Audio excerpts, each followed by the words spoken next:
ಶನಿದೇವರ ಹೆಸರು ಹೇಳಲು ಕೂಡ ಎಷ್ಟೋ ಜನ ಭಯಪಡುತ್ತಾರೆ. ಏಕೆಂದರೆ ಅವನ ದೃಷ್ಟಿ ಯಾರ ಮೇಲೆ ಬೀಳುತ್ತದೆಯೋ ಅವರ ಕತೆ ಮುಗಿಯಿತೆಂದೇ ಅರ್ಥ. ಶನಿಯ ಪ್ರಭಾವದಿಂದ ಹೊರಬರಲು ಹನುಮಂತನ ದೇವಸ್ಥಾನಕ್ಕೆ ಹೋಗಿ ಪೂಜೆ ಮಾಡಬೇಕು ಎಂದು ಹೇಳಲಾಗುತ್ತದೆ. ಆದರೆ ಶನಿದೇವ ಮತ್ತು ಹನುಮಂತನ ನಡುವೆ ಇರುವ ಸಂಬಂಧವಾದರೂ ಏನು ಗೊತ್ತೇ? ರಾವಣನು ಅತಿ ದೊಡ್ಡ ಜ್ಯೋತಿಷಿಯಾಗಿದ್ದನು. ನವಗ್ರಹಗಳನ್ನೆಲ್ಲ ತನ್ನ ಅಧೀನದಲ್ಲಿಟ್ಟುಕೊಳ್ಳುವಷ್ಟು ಶಕ್ತಿಶಾಲಿಯವನು. ಅವನ ಹೆಂಡತಿ ಮಂಡೋದರಿ ಗರ್ಭಿಣಿಯಾದಾಗ ತನ್ನ ಮಗು ಹುಟ್ಟುವ ಸಮಯದಲ್ಲಿ ನವಗ್ರಹಗಳು ಶುಭ ಸ್ಥಾನದಲ್ಲಿ ಇರಬೇಕು, ತನ್ನ ಮಗ ಅಮರನಾಗಬೇಕು ಎಂದು ಬಯಸಿದ್ದ. ಇದಕ್ಕಾಗಿ ಗ್ರಹಗಳನ್ನೆಲ್ಲ ಹೆದರಿಸಿ ತಾನು ಹೇಳಿದ ಸ್ಥಾನಗಳಲ್ಲಿ ನಿಲ್ಲಿಸಿದನು.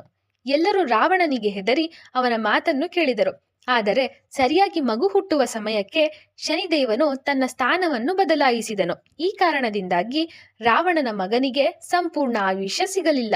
ತನ್ನ ಮಾತು ಕೇಳಲಿಲ್ಲವೆಂದು ರಾವಣನು ಶನಿದೇವರ ಒಂದು ಕಾಲನ್ನು ಮುರಿದು ಲಂಕೆಯಲ್ಲಿ ಒಂದು ಕತ್ತಲೆಯ ಕೋಣೆಯಲ್ಲಿ ಅವನನ್ನು ಬಂಧಿಸಿದನು. ಕೆಲವು ವರ್ಷಗಳ ನಂತರ ಸೀತಾದೇವಿಯನ್ನು ಕಾಪಾಡಲು ಬಂದ ಹನುಮಂತನು ತನ್ನ ಬಾಲದಿಂದ ಲಂಕೆಯನ್ನು ಸುಡಬೇಕಾದಾಗ ಅಲ್ಲಿ ಬಂದಿಯಾಗಿದ್ದ ಶನಿದೇವನನ್ನು ನೋಡುತ್ತಾನೆ. ಆಗ ಹನುಮಂತನು ನಡೆದ ಘಟನೆಯನ್ನೆಲ್ಲ ತಿಳಿದುಕೊಂಡು ಶನಿದೇವರನ್ನು ರಕ್ಷಿಸುತ್ತಾನೆ. ತನ್ನನ್ನು ರಕ್ಷಿಸಿದ್ದಕ್ಕೆ ಕೃತಜ್ಞತೆಯಿಂದ ಶನಿದೇವನು ಹನುಮಂತರ ಭಕ್ತರ ಮೇಲೆ ಒಂದು ದೃಷ್ಟಿಯನ್ನಿಟ್ಟು ಅವರಿಗೆ ಯಾವುದೇ ಸಮಸ್ಯೆ ನೀಡುವುದಿಲ್ಲ ಎಂದು ಪ್ರಮಾಣ ಮಾಡುತ್ತಾನೆ.